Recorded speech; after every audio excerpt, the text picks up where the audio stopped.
Assalamualaikum warahmatullahi wabarakatuh. Baik, saya di sini Halimatur Rahmi dan rekan saya Ainun Mirojiah akan memaparkan skandal akuntansi tentang manipulasi laporan keuangan yang dilakukan PT Kereta Api Indonesia.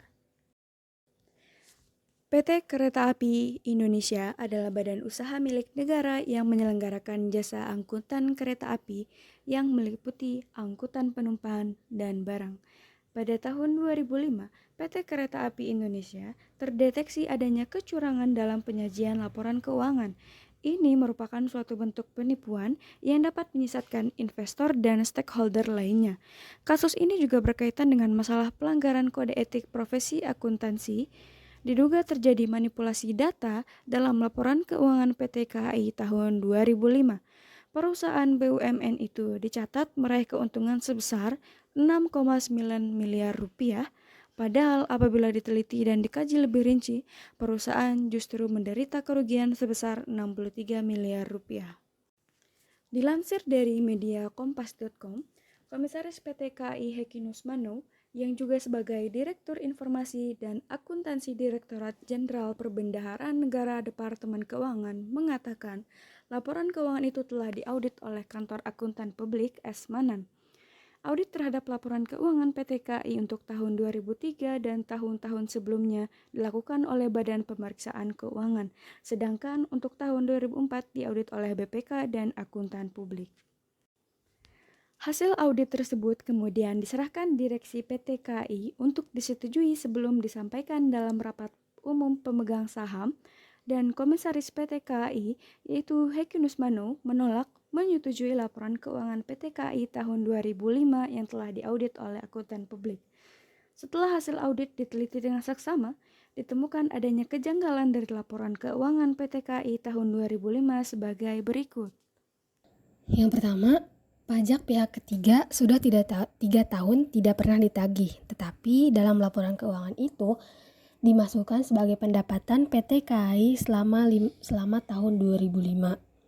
Kewajiban PT KAI untuk membayar surat ketetapan pajak SKP pajak pertambahan nilai PPN sebesar 95,2 miliar yang diterbitkan oleh Direktorat Jenderal Pajak pada akhir tahun 2003.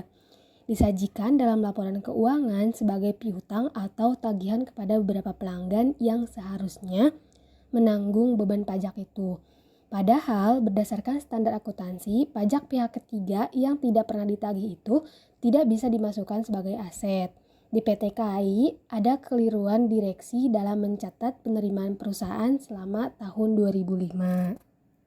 Yang kedua, penurunan nilai persediaan suku cadang dan perlengkapan sebesar 24 miliar yang diketahui pada saat dilakukan inventarisasi tahun 2002 diakui manajemen PT KAI sebagai kerugian secara bertahap selama 5 tahun. Pada akhir tahun 2005 masih tersisa saldo penurunan nilai yang belum dibebankan sebagai kerugian sebesar 6 miliar yang seharusnya dibebankan seluruhnya dalam tahun 2005.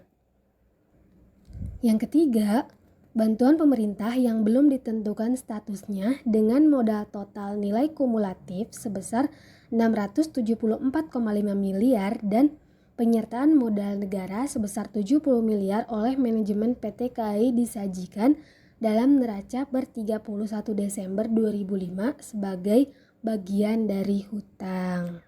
Yang keempat, manajemen PT KAI tidak melakukan pencadangan kerugian terhadap kemungkinan tidak tertagihnya kewajiban pajak yang seharusnya telah dibebankan kepada pelanggan pada saat jasa angkutannya diberikan PT KAI tahun 1998 sampai 2003.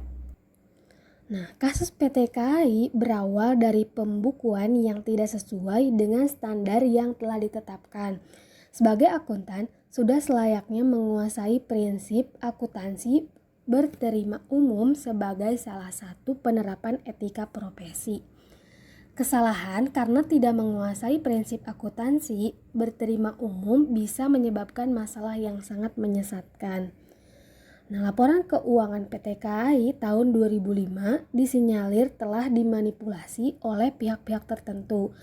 Banyak terdapat kejanggalan dalam laporan keuangannya.